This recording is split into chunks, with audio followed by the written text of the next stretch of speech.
1-0. 1-0. 1-0. Non, ce ne sont pas les derniers matchs et leur score du championnat de France. Je ne crois pas non plus que ce soit un hasard si Nicolas Dufour est invité, un artiste numérique, à prendre la parole en cette date du 10-10 pour célébrer les 10 ans. Bonjour à toutes et à tous. Je suis très heureux et surtout très honoré d'être invité parmi tous les esprits brillants qui se sont succédés aujourd'hui. Je ne vais pas vous mentir, c'est un sentiment assez étrange pour moi d'être là, vu que j'ai toujours été casé parmi les cancres. J'ai toujours préféré me cacher au fond de la classe. Alors me retrouver face à vous, sur scène, c'est un peu comme le syndrome de l'imposteur. Si certains doutaient encore du progrès, l'existence de mes progrès semble ici bien réelle. Alors j'ai eu des débuts de vie assez tumultueux. Je ne sais pas si vivre dans une maison ronde comme celle des Barbapapas, sans angle droit, m'a mis en froid avec les règles dès mon plus jeune âge. Tout d'abord donc en tant que cancre, puis visitant fréquemment les postes de police où je finissais souvent mes nuits. Ce qui est certain, c'est que sans être un grand rebelle, j'étais plus attiré par les pensées alternatives. À 15 ans, je suis tombé très vite amoureux de la musique électronique, la musique la plus novatrice. À son origine, le DJ mixait au même niveau que les danseurs, il était parmi les danseurs, personne ne le regardait, il était au fond de la classe, incognito, tel un cancre. L'écrivain Hakim Bey décrit les rêves partis comme une zone d'autonomie temporaire, le dernier espace de liberté alors connu. Dans les années 90, ces rassemblements inquiétaient le pouvoir. Il était devenu interdit d'écouter de la techno en groupe. C'était tout sauf un progrès, pouvait-on lire dans le Progrès de Lyon. Mes premiers DJ sets m'ont valu de nombreuses dépositions au poste de police. Quel idiot pouvait se retrouver dans un hangar désaffecté à 6 h du matin à jouer des vinyles de Détroit devant une poignée de danseurs?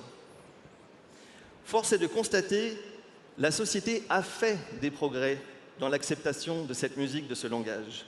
Le DJ, autrefois paria, est devenu aujourd'hui le genre idéal. Et la musique électronique, un langage qui est devenu universel et sans frontières. Si universel qu'on l'écoute même dans l'espace. J'ai en effet participé à un programme qui m'a permis d'envoyer un son dans l'espace.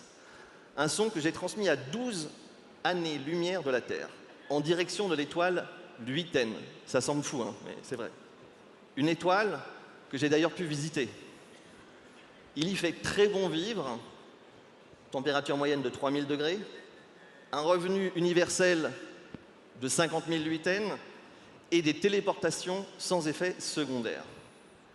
Nous étions en 2017 et à ce jour, les aliens ne m'ont toujours pas répondu.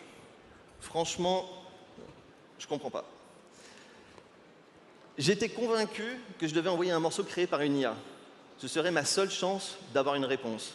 Il fallait que j'envoie un code. Voici le résultat.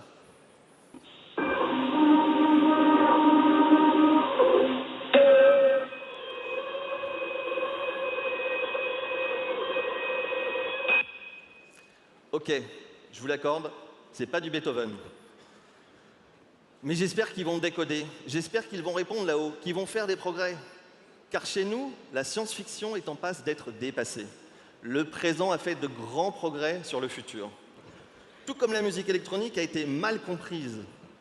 Figurez-vous que l'IA est née dans les années 50 et qu'elle a aujourd'hui 70 ans. Personne, pourtant, ne la comprend encore vraiment. Alors, j'aime pas définir l'IA comme une intelligence artificielle. C'est un peu comme si on savait où elle vivait, comme si on allait à l'usine, lui rendre visite, lui serrer la main, prendre un café avec elle, lui faire la bise. Et pour autant, c'est une personne totalement inconnue. Alors ensuite, j'entends souvent parler d'intelligence augmentée. Ça ne me semble pas réellement le cas non plus. On saurait quand même si le monde avait été augmenté depuis leur invention. Les IA sont tout au plus une intelligence algorithmique qui nous fournissent un résultat moyen. Elles sont entraînées à nous donner un résultat médian. On est plus proche du réductionnisme que de l'augmentation. Ce serait dommage qu'un si grand progrès réduise le progrès. Pire, elles deviennent des clones qui ont le pouvoir de façonner toutes vos décisions. Je vais vous dire, et ça ne va pas vous surprendre, je milite pour que les IA deviennent des cancres. Ces mêmes cancres qui pensent en dehors des cadres établis, qui osent remettre en question toutes les règles figées. N'est-ce pas là le berceau de véritables progrès? Je crois que la définition IA que nous devrions ici tous adopter est celle d'une intelligence alternative. Comme les cancres, les IA feront de grands progrès. Pour preuve, en février dernier, j'ai eu la chance de présenter mes œuvres digitales dans le plus beau musée du monde, le musée d'Orsay. C'était assez vertigineux pour moi. Je ne suis pas peintre, je ne suis pas sculpteur. C'est un musée où il n'y a que des peintures et des sculptures. Un musée sans écran, sans musique.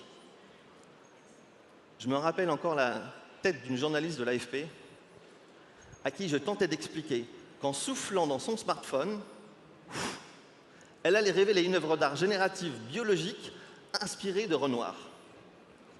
Ou encore que des micro-organismes vivant à l'intérieur d'une toile de Courbet écriraient un film. Elle a crié au scandale. Et c'est vrai, le progrès est un scandale. D'ailleurs, en parlant de scandale, je vais retourner aux minutes une fois au fond de la classe, comme un cancre. Ne vous inquiétez pas, j'arrive. La vue d'ensemble est quand même plus sympa, je trouve, quand on est au fond de la classe. On a besoin d'être au fond de la classe, on a besoin d'avoir une autre perspective, une perspective qui soit meilleure, où on voit mieux. Si je suis tout le temps sur un trône et que vous me regardez, on ne parle pas des mêmes choses. Ça vous embête pas, je vais m'asseoir à côté de vous.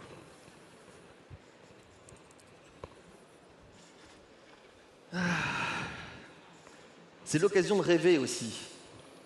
On a besoin de rêver. Le progrès est là pour nous faire rêver.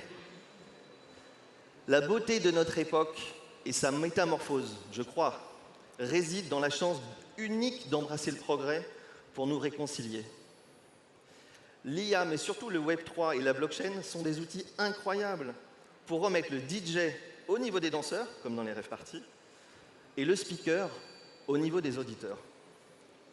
Pour nous réconcilier avec les autres, pour nous réconcilier avec l'inconnu, nous réconcilier le vivant avec le digital.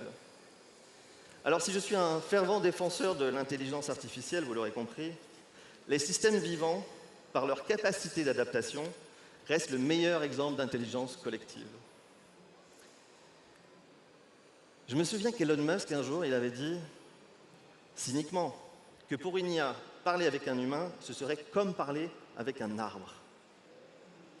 Je me permets d'ajouter, c'est pas ironique, nous avons encore tant à apprendre des arbres.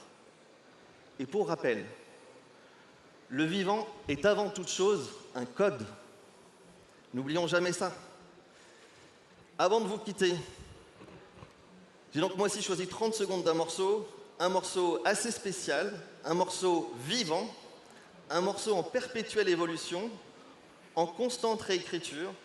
J'ai construit un player audio IA, nouvelle génération, où à chaque fois que vous allez appuyer sur Play, vous allez avoir une version unique. Il existera autant de versions du même morceau qu'il y a d'auditeurs. Votre version du morceau n'existera qu'à l'instant où vous l'écouterez. Un morceau quantique, en somme. Alors oui, chaque version sera unique, mais chaque auditeur sera lié par le même morceau, et on sera tous, enfin, réconciliés. Si l'IA devient capable de créer une infinité de réalités uniques à chaque auditeur, alors, je vous le demande, où se situe notre propre réalité? Ce morceau illustre ce que peut devenir notre futur, à la fois digital et organique, unique et collectif, un chemin vivant pour les cancres, pour le progrès, code après code et note après note. Merci à vous.